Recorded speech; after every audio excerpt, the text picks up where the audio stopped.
Pada permulaan Juli tahun 1946 ada kejadian lain yang juga patut diperhatikan, walaupun jauh dari ibu kota Republik Indonesia dan sangat jarang disebut orang. Kali ini tidak hanya berkenaan dengan konflik internal di tubuh kaum Republikan, melainkan dalam konteks Perang Indonesia-Belanda, dengan India yang terlibat secara tidak langsung. Peristiwa itu adalah pengeboman Belanda atas pelabuhan Banyuwangi, Jawa Timur. Tidak tanggung-tanggung, Belanda membombardir pelabuhan itu dari laut dan udara selama 3 hari berturut-turut. Penyebabnya karena pelabuhan itu menjadi tempat penyimpanan dan pengapalan beras ke India yang menderita kelaparan. Pada April tahun 1946, Perdana Menteri Sutan Sjahrir, sebagai salah satu gestur diplomatik untuk meraih dukungan internasional, menawarkan bantuan beras kepada India sebanyak 500.000 ton. Bantuan itu disambut baik India yang menjanjikan bahan pakaian yang sangat dibutuhkan Indonesia sebagai balasan. Diplomasi beras Sjahrir ini penting bagi Republik Indonesia yang usianya belum genap setahun dan lautnya tengah diblokade oleh Belanda.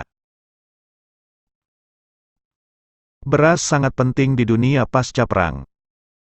Tak hanya bagi negara-negara jajahan yang penduduknya mayoritas mengonsumsi nasi seperti India dan Indonesia, tapi juga bagi Belanda khususnya untuk daerah-daerah yang mereka duduki pada paruh pertama tahun 1946.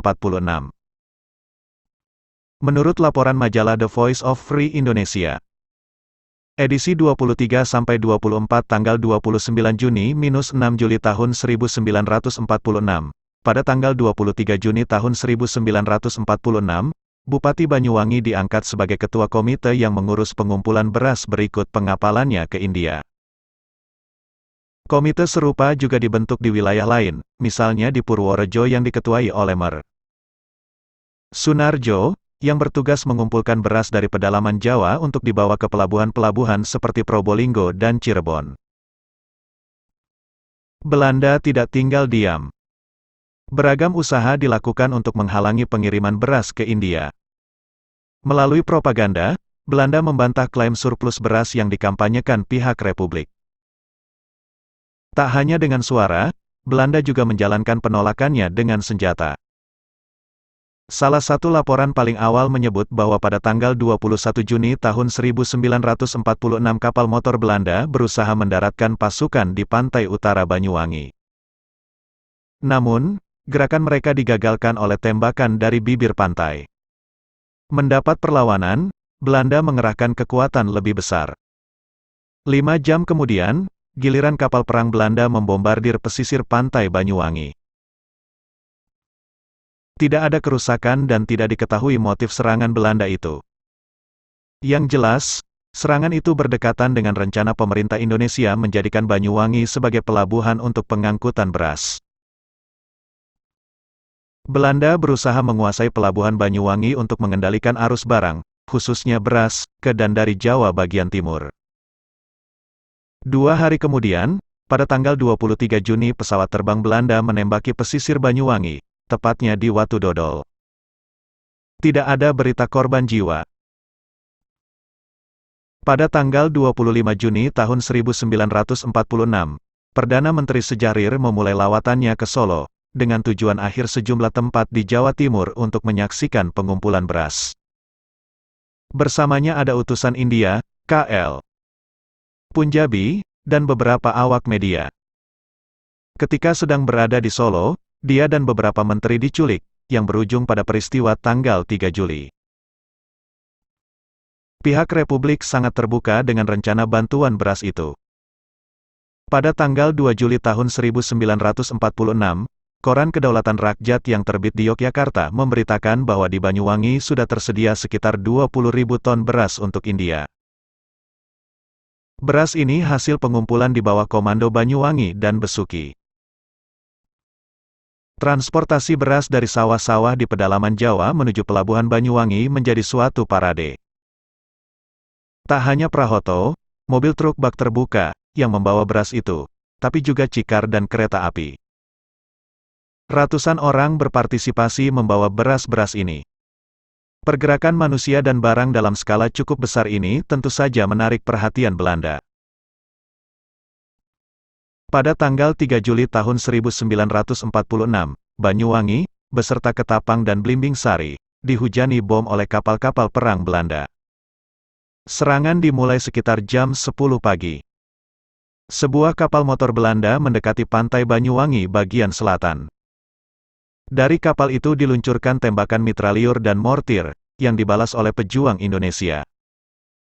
Tembakan dari kapal motor itu mengakibatkan 2 orang luka parah dan seorang anak berusia 10 tahun meninggal. Sehari kemudian, Belanda mengintensifkan serangan.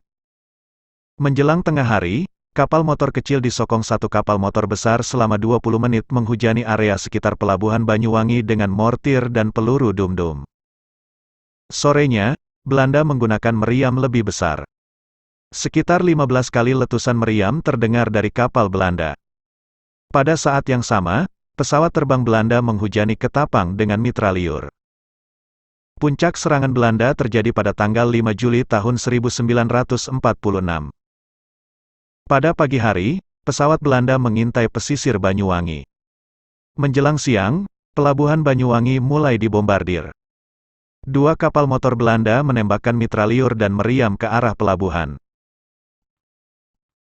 Pihak Indonesia memberikan tembakan balasan, salah satunya mengenai kapal Belanda yang membuatnya miring. Kapal itu pun ditarik mundur.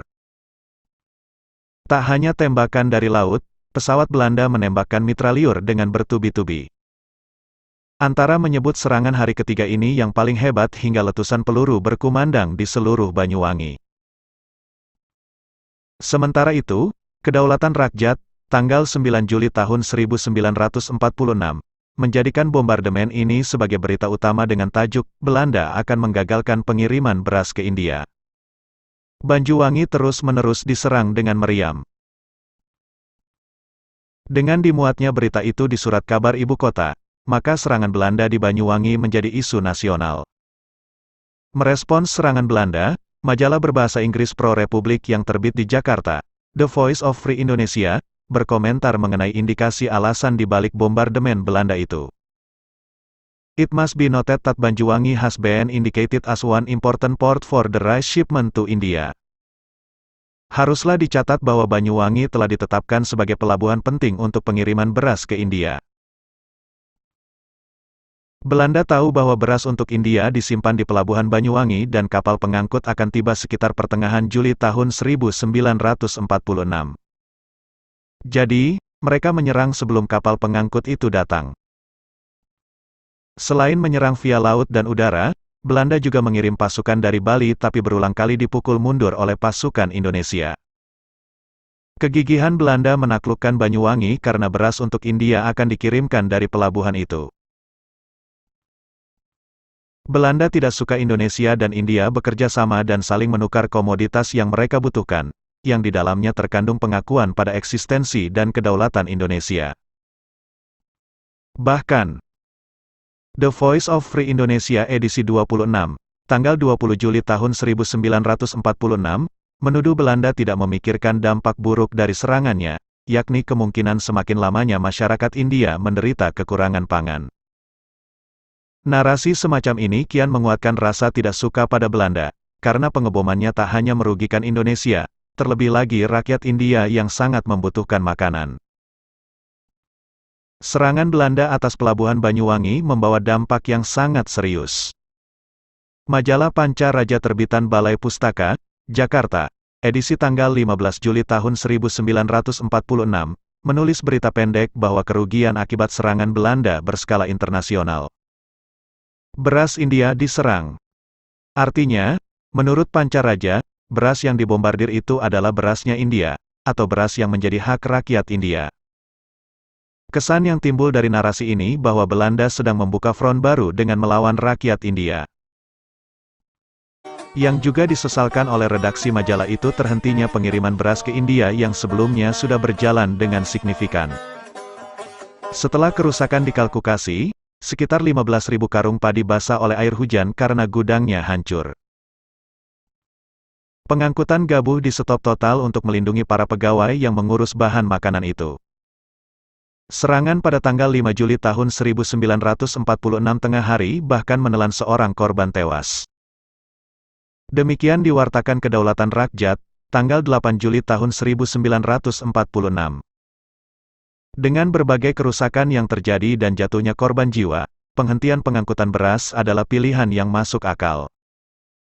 Indonesia mempertanyakan sikap Sekutu terhadap pengeboman Belanda atas pelabuhan Banyuwangi. Sekutu kemudian memberikan jaminan bahwa tindakan NICA itu tidak akan terjadi lagi. Dalam wawancara dengan wartawan beberapa hari selepas pengeboman pelabuhan Banyuwangi, Sejahrir menekankan bahwa persiapan mengirim beras ke India cukup memuaskan.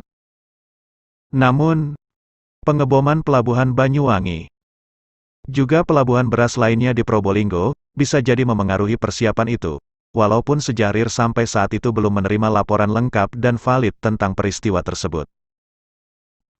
Efek yang lebih luas membutuhkan waktu untuk diketahui. Sekitar pertengahan Juli tahun 1946, Menteri Penerangan Muhammad Natsir mengunjungi Banyuwangi untuk meninjau kerusakan akibat bombardemen Belanda, khususnya serangan pada 3 dan tanggal 4 Juli tahun 1946. Menurut perhitungan, setidaknya 62 bom dilontarkan dari kapal-kapal perang Belanda.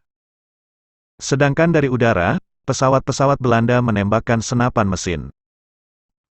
Akibatnya, gudang-gudang penyimpanan beras di Pelabuhan Banyuwangi rusak total, sehingga pengiriman beras ke India tertunda. Wartawan asing meninjau Pelabuhan Banyuwangi pada tanggal 28 Juli tahun 1946. Saat menyaksikan tempat penyimpanan beras telah hancur, seorang jurnalis berkomentar, "This is wanton destruction, ini adalah penghancuran yang sewenang-wenang."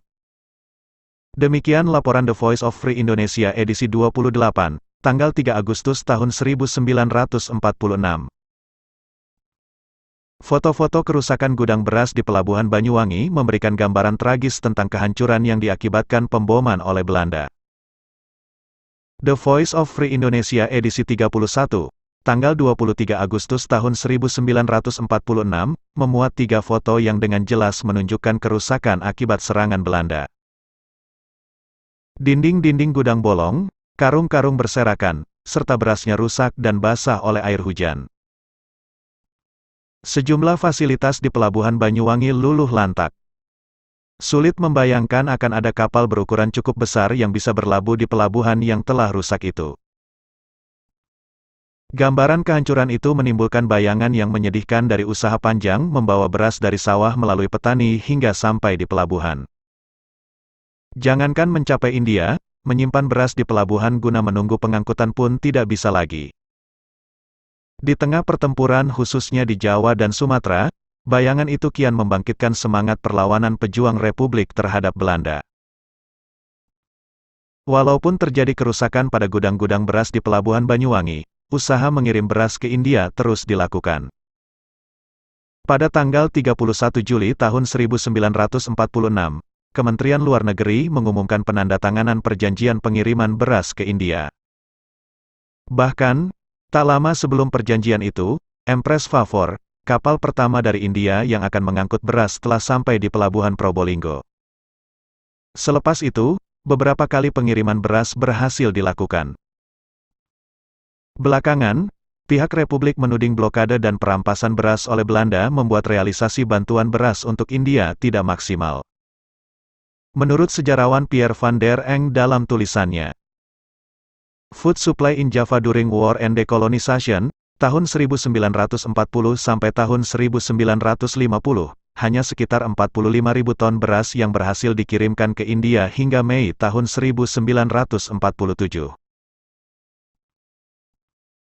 Kendati begitu, dampak politik dari bantuan beras itu telah memberikan gambaran kepada dunia bahwa Republik Indonesia, sebuah negara yang walaupun masih muda, punya solidaritas dan kedermawanan yang tinggi pada sesama bangsa terjajah yang dihantam krisis pangan. Ditulis Muhammad Yuanda Zara, staf pengajar ilmu sejarah UGM.